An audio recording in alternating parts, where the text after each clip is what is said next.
Beyond the Mic with Sean Dillon. We're joined on the star line by a singer, songwriter, and polymathic musician. Their latest album is Good Man. We welcome Miles Francis. Hey, yes, that is me. Miles, your single Nature was written after an argument with a partner punching a wall in frustration. You say in the song, quote, "Something in my nature governs my behavior," unquote. What questions led from this incident? Oh man, we're going to the deep end right off top, which I love. So when something like that happens, when it happened to me, I'm sort of faced with myself and my whatever that this angry bodily reaction that comes out, or frustration, or just this feeling that I can't express myself in any way but to punch the wall. It really puts a mirror up to just what's going on, and the main question is, what is going on with me? Where did that come from? And for me personally, someone who has worked on and thinks a lot about topics like patriarchy and feminism and all these, everything under those massive umbrellas,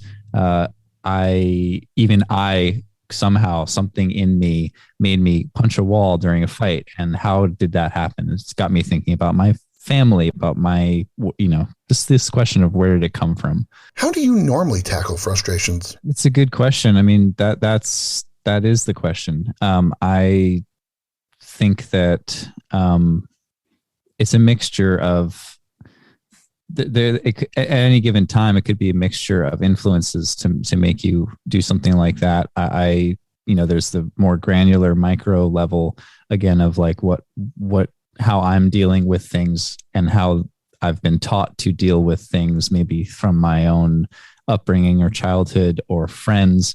And then there's the bigger thing of how just what like men's anger is in the media, in entertainment, and how there is a sort of romanticization and weird kind of propping up of like a man expressing his anger in a very brutish, dramatic way. And that stuff, even though obviously it's out there and not in here, it seeps in. So yeah, who knows really, but it helps to sort of interrogate it for me. Now, the pandemic changed the way live music was delivered. Sometimes it helped and sometimes it hurt musicians. How did your life change during this year, especially being in New York? Well, I think that first and foremost, performing is really the core of what I love to do. And so I think I went into a bit of survival mode once that was off the table. It forced me to look elsewhere, to get creative in other ways. And for me, I'm, in addition to performing, I love creating videos. I love creating, obviously music, but things around the music. And that's really what I turned to. I was finishing my record that's now coming out, and I had just, wide open space to think about, what does this record look like? What would it be like if I were to clone myself in my studio and play one of my songs from start to finish, playing all the different parts?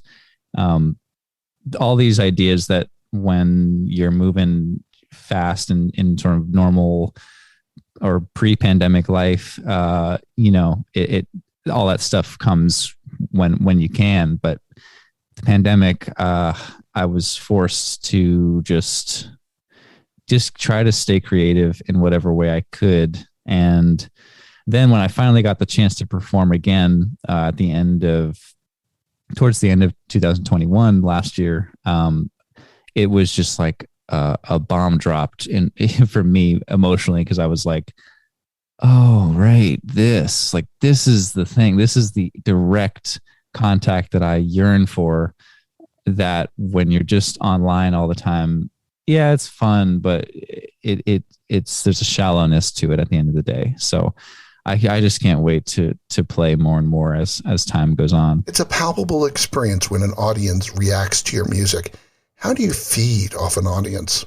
It's one of my favorite things about performing is improvising. So, and not only in the sense of like creating music, and actually usually when I play live, I'm playing the songs as they exist. It's not improvising musically as much, but the improvising comes with an audience, where an audience might react to something specifically that I do, and it'll be positive, negative, confused, interested, but not committed yet. Like there's all these different flavors of how an audience can react throughout a show. And to me, that's all fodder to play with, take in weird directions. I love jumping off the stage and getting up like amongst the crowd and sort of feeling that energy, and then going back out on the stage and just sort of breaking the wall between us, and then embracing the wall too. It's just a give and take. It's a relationship that every single show is different, and I like to approach every show a little differently for that reason. Your dad Leaf stars in the video for the song. Where did you get this inspiration for this? And your entire family is so involved with music. There's a picture of you, your mom, your dad, all for the album. Yeah, that's a good way to put it. I'm the concepts that I'm singing about and the imagery, the point of it is a serious inquiry into a lot of deep things, but there is a humor that I approach it all with, and my own parents are down to participate. My dad is a musician himself. He did the artist thing. He did the hustling, his music thing, back in the day. And so it didn't take any convincing really, because they know the deal at this point. I think they were probably waiting for at some point me to be like, okay, I'm going to need you to stand here, and we're going to do a photo where I'm going to clone myself. I'm going to be here, and then I'm also going to be on your shoulders. So just stay right there and just like look at the camera. It's just, they're the best sports, and we talk about all these, there've been a few times where they've been like, my mom's been like, so what is that about? What is this? What are you trying to say here?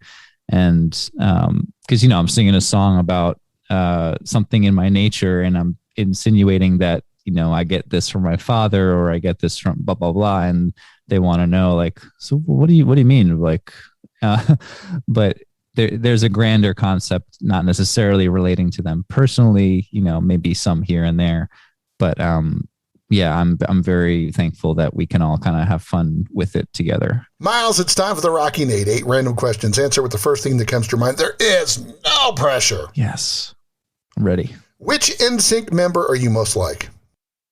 JC. Ooh. Oh man, I think it's Justin. Let's go with JC. Why? Oh, you're not going to make me explain this, are you? Come on. JC, because he's the most I don't know. I just felt like he had there was a depth. I think that JC or Justin, that was always the thing, and ultimately JC I felt like was a more musical performer and had a little more depth to his tone and all this different stuff, whereas Justin was the more kind of immediately grabby one, where of course everyone would flock to him. And I feel like for me personally, I'm not like that one that everyone flocks to, but I'm kind of next to that person, like, hey, this is really where it's at. Best place in the West Village to eat. Okay, I'm going through because I grew up there. So like, growing up, Sammy's Noodle House was my favorite. I loved Spaghetto, but these are all gone now. They didn't make it through the pandemic, so I have to reorient. I'll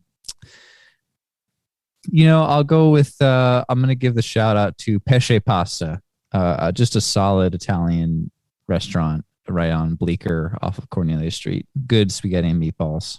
I eat it frequently. You got to pick one. Prince or David Bowie? No, you have to pick one.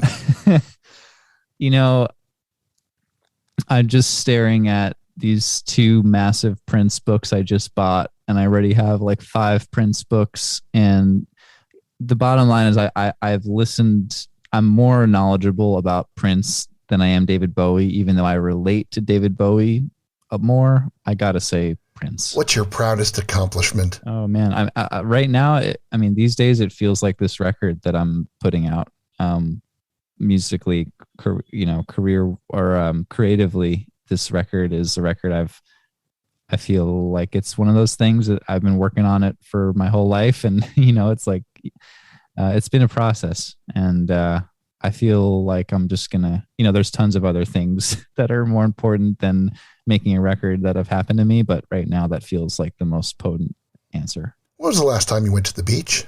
So my mom grew up in Long Beach, Long Island, and it's, I'll go out there, when it's cold out, when it's whatever, I'll just go and just take a walk on the beach. But summer, I'm a beach person. I'm a surfer. So I can't even tell you it recently. What's your favorite pizza topping? Pepperoni. Oh yeah. Pepperoni. Yeah. Sausage. Close second. How about your best 5 albums of all time? Okay. Well, Abbey Road and Pet Sounds, gotta be. And then there's a Fela. So one of my favorite artists is Fela Kuti, who was a Nigerian artist in the 70s and 80s, kind of James Brown of Nigeria. And he released all his music as singles. They're all these like 15-minute songs. So I'm just going to go ahead and say the Fela Kuti greatest hits, because it kind of encompasses all of it as like a third album. And then that's cheating. I'll allow it. Sly and the Family Stone, probably. Stand by Sly. And oh God, Prince. I got to do Prince. Prince. I know silence is really good for a podcast / radio show. So, yeah, Prince. I'm gonna go with Controversy by Prince. Afrobeat, diva pop, hip hop classics, or throwback jams. One has to go. The others can stay forever. Which one do you get rid of? Oh God. Okay, Afrobeat's got to stay, because Afrobeat helped me find myself, so I really can't just ditch it like that. Hip hop has got to stay because of the rhythm. Diva pop has to stay because of the celebration. I gotta say throwback jams might have to go. I feel like, even though it's such a big part of my life, I think, I think it could stand to rest. So that's what I'm going to go with. It's time for the back half with singer-songwriter, polymathic musician Miles Francis beyond the mic. Their latest album is Good Man. Miles, who makes you laugh? Jim Carrey. There's a podcast called Hollywood Handbook that I'm obsessed with. And I'm just going to stay with those two. Which is the most underrated venue you've ever played in, and the venue you've dreamed to play but haven't yet? The most underrated venue that I've played is, I would say, a little venue in Bed-Stuy, Brooklyn, called Come On Everybody. And they've provided a home for me and so many others, and they're just wonderful to artists and staff and everyone who walks in there. So that's that one. And the venue that I would dream to play as Miles Francis on the stage would be the only one in New York that I've dreamt of my whole life, which is MSG. From Superhuman Happiness to MFA to Antiballast, the musical impact you have been a part of is long and diverse. You've worked with The Roots, among many other artists. Where do you get your inspiration for music? Each band I've been in there's been a sort of mentorship aspect that I've really been grateful for, because I've learned that it's rare to, when you're coming up, to come to cross with people that actually care enough to take time to teach you things and bring you through the process. So when I entered my professional career, I was 19 when I went on my first like international tour. I was with people that were shepherding me through. And that has happened with Antibalas, with Will Butler of Arcade Fire, who I also play with. And I'd say through each of those things, those periods in my life, I have, it's like a piece of me. And when I go to make music, or when I just, the way I exist as an artist, whether it's actually the music part or it's the visual part or the performing part, I take a little of, subconsciously take a little of everything that every front man that I've backed up, every, little experience I've had, it all seeps in. So I would say besides my main, my musical influences, my like idols, which is, the Princes, the David Bowies and all these, the David Byrnes, I also take my personal mentors as deep, heavy influences on just how I know how to be an artist, how I know how to pursue my own voice and embrace it. You've helped create the Music Freeze All Festival. Why was this important for you? Oh man, that nobody has asked me that. So thank you. I created that when I was in college because I just simply wanted to bring people together. I love curating a show. I love planning a show and sort of bringing together different artists of different genres, creating a bill that is not just the same thing over and over, but having diversity and variety and bringing people together under one umbrella. And I've always loved that. And I still to this day try to do that in my work. And that was my first go at it, really. And, maybe someday I'll resurrect it, but it served as a really amazing learning experience. I've been booking shows since I was in high school in New York City, and that experience in particular of planning a music festival while I'm in a college music theory class and not paying attention at all, but making something else out of it. That was a huge part of my evolution. So yeah, thank you for asking that. If you're enjoying these conversations, please check out another Beyond the Mic episode to find more actors, artists, and people you need to know. We'd also appreciate a like and subscribe on the Good Pods app. Singer, songwriter, and polymathic musician. Their latest album is Good Man. We welcome Miles Francis. Talking about college, how did your time at the Steinhardt School of Culture, Education, and Human Development prepare you, and in some cases, not prepare you for the real world? It's a tricky question. I think that the main takeaway from college was the people that I met and the people who I started a band with. It gave me an opportunity to really find my musical voice and just jump off into the world from there. But there's also a lot of shortcomings about how music is taught in schools. And I always, since college, have had a chip on my shoulder specifically about how little rhythm is emphasized in music schools. It's all about harmony and melody, and rhythm is always a little bit of an afterthought. So I think someday I'll like have some sort of school campaign where I'm trying to get rhythm back into the classroom. But until then, it's just a chip on my shoulder. If someone doesn't understand a polymathic musician, how would you describe it? Yeah. You'll have to ask my publicist. I think that there's some artists that are very clear cut. They fit into certain boxes really well. And that is a blessing and something that I, on good days, I respect it. On bad days, I envy it. But for me, I'm cut in many different ways. I have many different influences. And when I sit down to make a song, it's not like I'm making folk tune one day and a metal tune the next day. It's more like, this song has a little bit of this feel, this song has a little bit of this feel, and I'm making the music all on my own.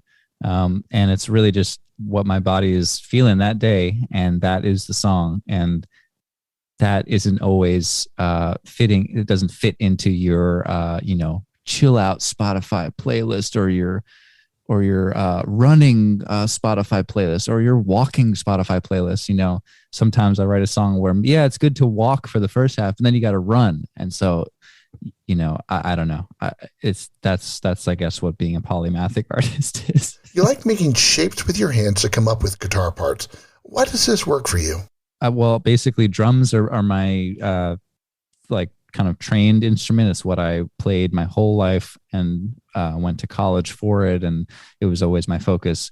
But guitar and bass and keyboard and vocals, I never really took any formal lessons on any of those instruments, and I grew to sort of keep it that way because I retain a sort of childlike wonder with those instruments, in a way that with drums I can still access that, but it takes a sort of conscious flipping off of a switch.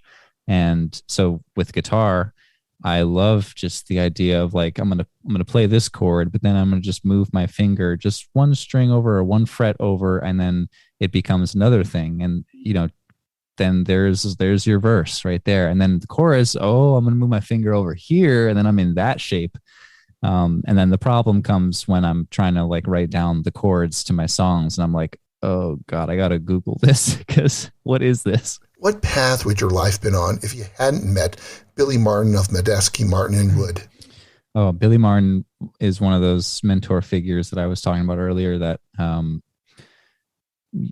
he encouraged me. He's one of those figures that encouraged me to just listen to my body when I'm playing, to really just use the drums specifically to express to express a very specific thing. Like, think of this and drum it, like that idea.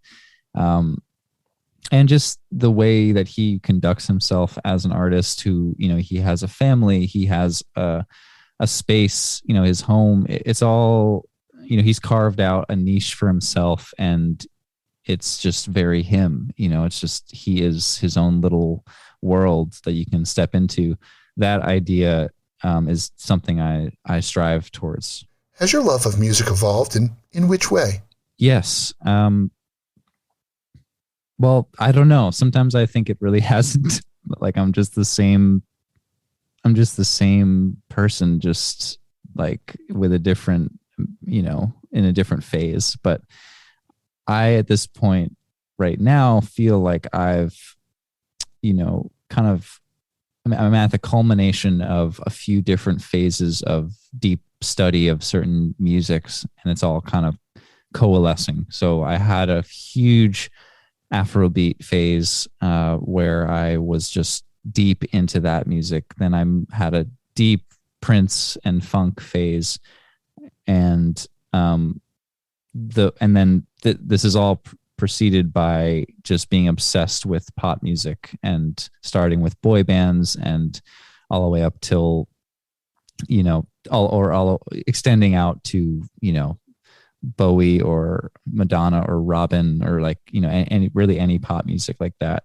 And so all of those things have coalesced in a way that it feels like within one song I'm kind of pulling from those three worlds, as opposed to before where it felt like I was really in one world at a time.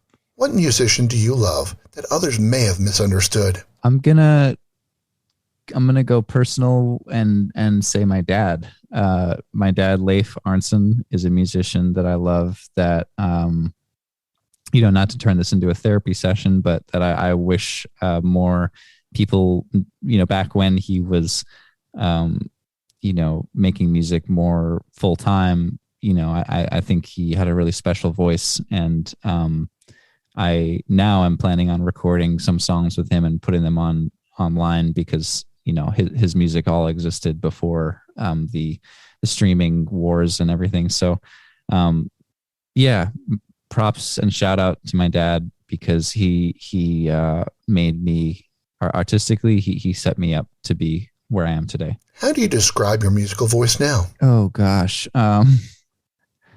I really have no clue. I have trouble describing my own music. All I end up saying is it's just me. So if you know me and you hear my music, you can hear the little when you go inside of a clock, and you can kind of see all the little functions and how all the little parts are working and doing their little job. Like, to me, that is, my music is me. It's me in the studio being as free as I can, just fully expressing myself on one day in a month, in a year. And it comes out, and it's like a little part of me. So I don't know. And then some people just like to call it alt pop. So go figure. It's time for One Big Question with Miles Francis, singer, songwriter, Beyond the Mic. Miles, you play music and perform as a non-binary, but when you get off stage, you identify as a man. This dichotomy frees you up as a musician, but how does it free you? Yeah, I mean,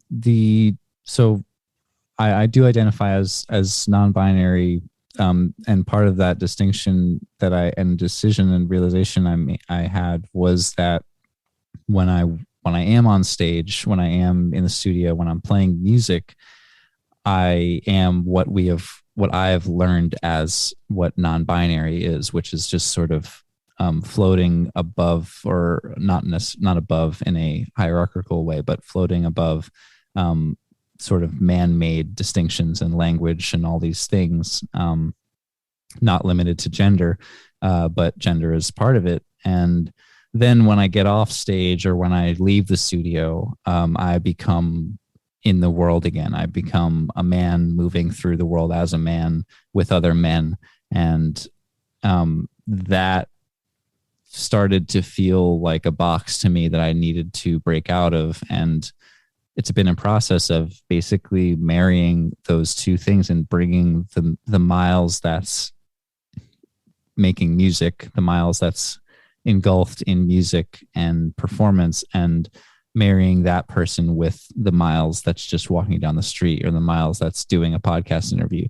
And that's been the process for me. And it's a process that I'm really, really thankful I entered into. And it's not any process with a clear finish or start, but it's been an important part of my life, an important part of me feeling most comfortable expressing myself in the most free way possible. How have others accepted or not accepted this process? And how do you handle tolerance and intolerance?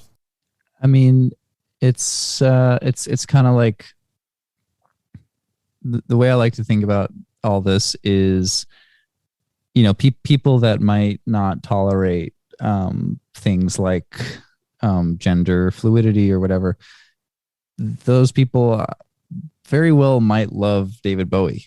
They might love Prince. They might love, Madonna, or any other artists that their music was massive, and they also were challenging. The only difference is that our culture now has the language to help us